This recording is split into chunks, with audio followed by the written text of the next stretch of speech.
So every week for the past 3 weeks, a new action movie has came out. First is Arnold Schwarzenegger, then Jason Statham, and now Sylvester Stallone releases an action movie.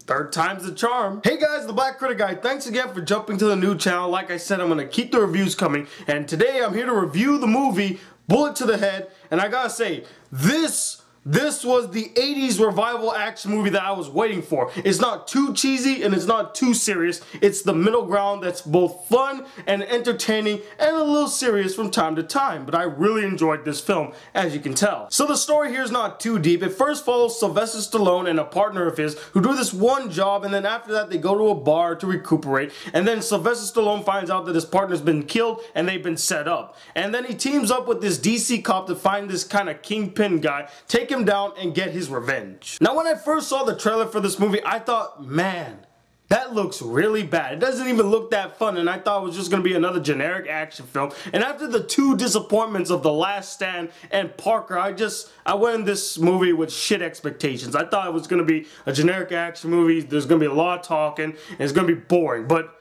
I was pleasantly surprised, and maybe because I had such low expectations, I really enjoyed this movie a lot. This is the 80s action movie that I've been looking forward to. So let's start with some of the good. First off, the action scenes were done pretty well. I mean, yeah, there were some scenes where it's shaky cam, but man, Sylvester Stallone can throw a punch, man. That guy can hit hard. I mean, you just hear whack and pack and boom. It was just exhilarating and fun to watch. I mean, it's not that inventive, but it's a kick-ass action movie, and that's what you came to see. You came to see an action movie, and you got what you wanted. One thing that I really liked and appreciated was the relationship between Sylvester Stallone's character and the cop guy played by the guy who was in the Fast and Furious movies. It was so genuine and realistic in the fact that he's a cop and he's a mercenary. They're not gonna get along, and throughout the movie, you see them, they don't get along. Their chemistry is based on the fact that they have some sort of resentment towards each other, and I love the banter between them. They have some witty one-liners and comebacks when they were talking to each other. My favorite scenes in this movie are when they're in the car just exchanging back and forth disses. That was hilarious and fun to watch,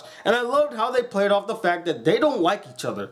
They're not there to help each other. They're there to help themselves. They're just bringing this guy along for the ride because he's a necessity and he can help them proceed forward in their plans. So I like the fact that they played off of that, and I found their banter very funny. And speaking of entertaining characters, Jason Momoa, aka Khal Drogo from Game of Thrones, was fucking awesome in this movie. This guy, he didn't give a fuck. Like, his character was like, I don't give a fuck guy. He just came into a building, killed everybody, walks out nonchalantly like, oh, nothing happened. He is the coolest villain of the year right now, and his throwdown with Sylvester Stallone was the best fight scene in the movie. I wish it was a little longer, though. I think it would have got a little redundant after a while, but I really enjoyed it, and he is a badass villain. And going back to the relationship between Sylvester Stallone and the cop guy, it reminded me so much of Nick Nolte and Eddie Murphy in 48 Hours. In fact, this entire film felt very reminiscent and shared a lot of elements from 48 Hours,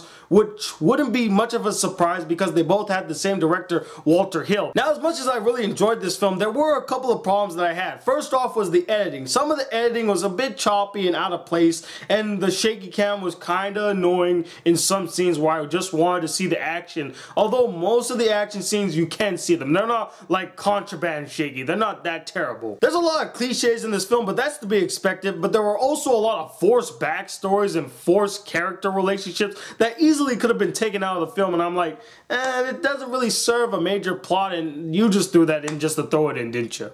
Yep. And lastly, the story is kind of weak, but you kind of expect that going to this film. You don't go into this film to look for a deep, impactful story. You go to this film to see action scenes, and that's what you get. So overall, I really enjoyed Bullet to the Head. It's a fun popcorn B-action movie with a lot of thrills, a lot of action, and a lot of humor. And for my entertainment alone, I'm going to give this film a 4 out of 5 stars. I definitely think it's worth watching. If you're a big fan of action movies, big fan of Sylvester Stallone films, or a big fan of 48 Hours, I think you'll definitely enjoy Bullet to the Head. But anyway, what did you guys think of this film? Did you like it a lot and found it to be a blast? Or did you feel like it was another generic action movie starring another old guy from the 80s who's trying to relive the glory days? And let me know, what is your favorite Sylvester Stallone movie besides Rocky? Because everyone's gonna say Rocky. Try to be original. Pick something else. Comment below, let me know. Anyway, hit that subscribe button if you're new to my channel. Welcome to The Black Critic Guy. Like this video if you really enjoyed it, and I'm Tony Whatley II from The Black Critic Guy. Till then,